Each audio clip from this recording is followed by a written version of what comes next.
ආందోලනාත්මක ලෙස මරණයක් සිදු වුණා මේ ඊයේ පෙරේදා වෙලා. මොකක්ද අදහස උන්ට? ඔය ඇත්තටම ඊටාම කනගාටුදායකයි. මොකද දැන් මේ සති එකහමාරක කාලය තුල විශේෂයෙන්ම සිද්ධීන් දෙකකට සම්බන්ධ පුද්ගලයන් දෙන්නෙක් සියදිවිනි හානි කරගෙන තිබෙනවා. ඉතින් මං හිතනවා ඒක ඊටාම හොඳ තත්ත්වයක් නෙමෙයි. ඊටාම භයානක තත්ත්වයක්.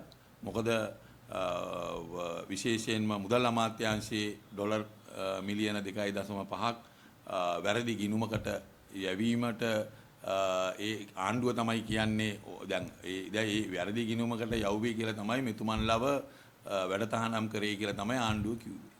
ඒකට වැරදි ගිණුමකට යවපු ඒ පුද්ගලයා ඒකට ඒ ඉන්න 4 දෙනාගෙන් එක පුද්ගලයෙක් වෙන මොහුගේ වැඩතහනමට මොහු ලක් කරේ ආණ්ඩුව. ඉතින් මොහු සියදිවේ හානි කරගෙන ගැනීමත් ඊටාම ආණ්ඩුව කියන සියදිවේ හානි කරගත්තා කියලා විශාල ප්‍රශ්නයක්. ඊළඟට විශේෂයෙන් මේ යාලංකා ගනුදෙනුව සම්බන්ධව ඇතිවෙච්ච ඒකේ ප්‍රධාන සාක්ෂිකාරයෙක් හැටියට නම් කරලා තිබුණු කපිල කියන ඒ නැමැත්තත් සියදිවිනි හානි කර ගැනීම මං හිතනවා ඊටාම බරපතලයි. මේවා සුළු කොට තකන්න බෑ.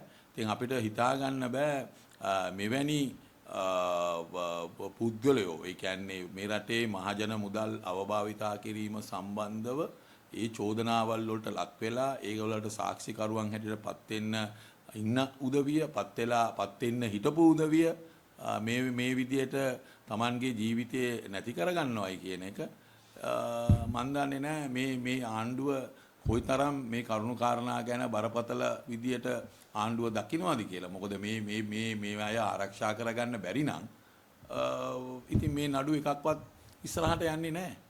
ඉතින් ආණ්ඩුවේ වගකීම තමයි සාක්ෂිකාරයෝ ඒ චෝදනා ලැබපු අයව ආරක්ෂා කර ගැනීම. ඉතින් ආණ්ඩුව ඒගොල්ලන්ව ආරක්ෂා කරන්නේ නැත්නම් ඉතින් ආණ්ඩුව ඒකේ වගකීම බාර ගන්න ඕනේ. මේ ඊටාම දුර්වල තත්ත්වයක ආණ්ඩුව තියෙන්නේ. ඒ කියන්නේ වටිනා ගනුදෙනු වල සාක්ෂිකාරව ආරක්ෂා කරගන්න බෑ. මුදල් අමාත්‍යාංශයේ මුදල් හොරකම් කිරීම සම්බන්ධව චෝදනා ලැබපු අයටව ආරක්ෂා කරගන්න ආණ්ඩුවට ක්‍රමවේදයක් නැහැ. ඉතින් එහෙමනම් ඉතින් අපිට පේනවා ඉස්සරහට මේ ගල්ලංගුරු සිද්ධිය සම්බන්ධව ඊළඟට මේ මුදල් අමාත්‍යාංශයේ සිද්ධීන් සම්බන්ධව මේ වගේ දැන් මේ වර්තමාන ආණ්ඩුව යටතේ සිද්ධීන් රාශියක් වෙලා තිබෙනවා. එතකොට ඒවට සම්බන්ධ වෙච්ච අයත් ඉදිරියේදී සියදිවි හානි කරගනීද කියන ප්‍රශ්නයක් දැන් මතුවෙනවා. ඉතින් ඒ අයවත් දැන් මං හිතන්නේ ආරක්ෂා කරගන්න වෙනවා. යම් වැඩපිළිවෙලක් දාලා ඒගොල්ලන්වත් ආරක්ෂා කරගන්න වෙනවා. මොකද මේ යන විදියට චෝදනා ලැබපු අය කියලා Tamanගේ ජීවිතේ නැති කරගන්නවා නම් විශාල ප්‍රශ්නයක් ඒක. දැන් මහින්ද මහත්තයාට කැදවීමක් තියෙනවා මේ අල්ලස් කොමිසමේ. ඔව් ඒ අරු කවුද අර කපිල තන්දුසේන මහත්මයාගේ කට උත්තරය අනුව මම හිතන්නේ. ඉතින් ඒ මේ කැඳවීම තියෙනවා නම් අනිවාර්යයෙන්ම ඉතින් යා යුතුයි. නොයා ඉන්න බෑනේ. ඒ කියන්නේ දැන් ඔක්කොම මේ පිළිගන්නේ නැද්ද ආණ්ඩුවේ මේ දූෂණ වංචා සෙවීමේ ක්‍රියාදාමයේ සිද්ධ වෙනවා කියලා? දැන් මෙහෙමයි. දැන් මේ ආණ්ඩුවේ වංචා දූෂණ ක්‍රියාදාමය මේ යහපාලන ආණ්ඩු කාලේ දාපු පැමිණිලි නඩු ඒ සම්බන්ධව ඒව වැඩ කරගෙන යනවා. එතකොට මේවා ස්වාධීන ආයතන හැටියට වැඩ කරන්න ඉඩ දීම අනිවාර්යයෙන්ම අවශ්‍යයි. මොකද විශේෂයෙන්ම යහපාලන ආණ්ඩුව යටතේ තමයි මේ 18 වෙනි ව්‍යවස්ථා සංශෝධනය ගෙනල්ලා මේවා ස්වාධීන ආයතන බවට පත් කළේ.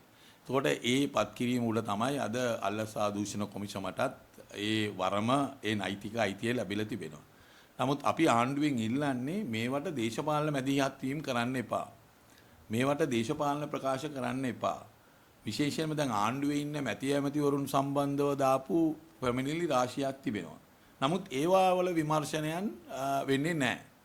කන්ටේනර් සම්බන්ධව දාපු පැමිණිලි, ගල්ලංගුරු සම්බන්ධව දාපු පැමිණිලි, වෙළඳ අමාත්‍යාංශයේ ගනුදෙනු සම්බන්ධව දාපු පැමිණිලි මේ වගේ පැමිණිලි විශාල ප්‍රමාණයක් තියෙනවා මේ ආණ්ඩුව බලයට ආවට පස්සේ දාපු පැමිණිලි අල්ලසා දූෂණ කොමිසමට. ඉතින් ඒව සම්බන්ධවත් අල්ලසා දූෂණ කොමිසම පැමිණිලි ඒවත් විභාග කරන්න පටන් ගන්න ඕනේ. ඉතින් ඒව විභාග නොකර අනිකුත් අයගේ ඒවා පැමිණිලි විභාග කිරීම උඩ තමයි ආණ්ඩුව දේශපාලන චෝදනාවකට ආණ්ඩුවට ලක් වෙන්න වෙලා තිබෙන්නේ. ඒ ආයතනත් ඒ චෝදනාවල් වලට ලක් වෙන්නේ. ඒ හින්දා ආණ්ඩු පක්ෂයේද විපක්ෂයේද කියලා නැහැ. අල්ලසා දූෂණ කොමිසමට පැමිණිලි ආවම ඒ පැමිණිලි විභාග කිරීමේ වගකීම තියෙන්නේ ඒගොල්ලන්ට. මොකද ඒක ස්වාධීන ආයතනයක්. ඒක ස්වාධීන ආයතනයක් හැටියට අපි ඒකට බලය ලබා දීලා තිබෙනවා. එහෙම නැතු ආණ්ඩුවේ වමනා මත වැඩ කරන්න ගියාම තමයි ඒවට නොයෙකුත් ආකාරයේ චෝදනා ඊළඟට ජනාධිපතිතුමා විශේෂයෙන්ම මැයිදනය කරපු ඒ අධිකරණය සම්බන්ධව කරපු ප්‍රකාශ. ඉතින් මේ ප්‍රකාශය උඩ තමයි මේවා දේශපාලන කෝණයකින් බලන්න ඒ වගේම මේවා දේශපාලන ප්‍රශ්නයක් බවට මේවා පත් වෙන්නේ. දැන් මේ ගොසිප් එකක් කියන්නේ මේ ඕපදූපයක් මේ සමාජ මාධ්‍යෙන් සැරිසරනවා ටිල්වින් සහෝදරයාට පහර දීමක් සිදුවලා දැක්කද?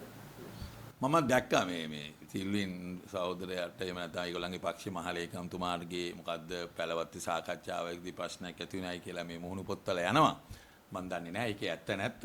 නමුත් ඉතින් මට එකක් දැනෙනවා අනිවාර්යයෙන්ම ජනතා විමුක්ති පෙරමුණේ ඇතුලේ මේ වෙනකොට යම් අරුබුදයක් පැන නැගිලා තිබෙනවා. ඒ අරුබුදය තමයි ඒගොල්ලෝ පෞගිය අවුරුදු 50 තුල ඒගොල්ලන්ගේ දේශපාලන ඉතිහාසය තුල ඒගොල්ලෝ කතා කරපු ඒගොල්ලෝ විශ්වාස කරපු දේශපාලන න්‍යාය ඒගොල්ලන්ගේ සමාජිකයන් එකතු කරගන්න ඒගොල්ලෝ කතා කරපු කම්කරුප්පන්තියේ බලයක් හදනවයි කියන ඒ කතාවල් අද ඔක්කොම බොරුවක් බවට පත් වෙලා තිබෙනවා.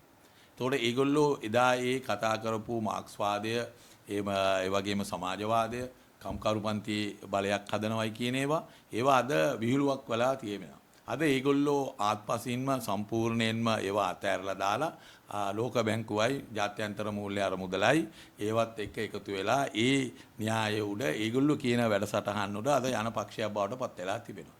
ඉතින් මේ පක්ෂය ඇතුලේ ඒ විශාල මේ වෙනස් වීමත් එක්කම අනිවාර්යයෙන්ම පක්ෂය තුල මතවාද ගැටුම් මේ ඒගොල්ලෝ කියපු දේවල් නොකරන පිළිබඳව ගැටුම් ඇතිවීම අනිවාර්යයෙන්ම සාමාන්‍ය දෙයක්. ඉතින් මම හිතන්නේ ඒක පක්ෂය ඇතුලේ බලාපොරොත්තු වෙන්න ඕන දෙයක් තමයි මොකද පක්ෂ නායකයෝ පහළ ඉන්න මිනිස්සුන්ට කියපු දේවල් නෙමෙයි දැන් මේ කෙරෙන්නේ. ඒ ඉතින් කියපු දේවල් කෙරෙන්නේ නැති වුණාම අනිවාර්යයෙන්ම පක්ෂය ඇතුලේ තර්බුදේ එනවා. ඊළඟට ජනතාවට දීපු පොරොන්දු තියෙනවානේ. ඒ ජනතාවට ලබා දීපු පොරොන්දු තියෙනවානේ විශාල වශයෙන් මැතිවරණ වේදිකාවල් වල ඔය පෙට්‍රල් අඩු කිරීම, ඩීසල් අඩු කිරීම, විදුලි බිල 9000 කිරීම, 6000 කිරීම, 3000 කිරීම, ඊළඟට ආහාර වලට ගාන වැට් එක අයින් කිරීම, ළමයින්ගේ පාසල් වලට පොත් වලට ගාන වැට් එක අයින් කිරීම. ඒ වගේ නොයෙකුත් ලබා දීපු පොරොන්දු තියෙනවා. අන්න ඒ පොරොන්දු තියෙනවා ජනතාවගේ හිතවල මතකයේ තියෙනවා මෙතුමන්ලට ඡන්දෙ දීපු උදවියට මතකයේ තිබෙනවා. ඒ හින්දා පක්ෂය ඇතුලේ ඇති වෙන ගැටුම් නෙමෙයි එළිය ඇති වෙන ගැටුම් ඉදිරි කාලයේදී. ඒක මීට වඩා බරපතල වෙන්න පුළුවන්. මොකද මහජනතාවත් එක්ක ගත්ත සම්මුතිය බින්දනවයි කියලා කියන්නේ අරක ඇතුලේ වෙන දේ කාටවත් පේන්නේ නැහැ. නමුත් එළිය වෙන දේ තව මාස දෙක තුනක් යනකොට අපි ඔක්කොමට බලා ගන්න පුළුවන්. ඒක හංගන්න හම්බෙන්නේ නැහැ.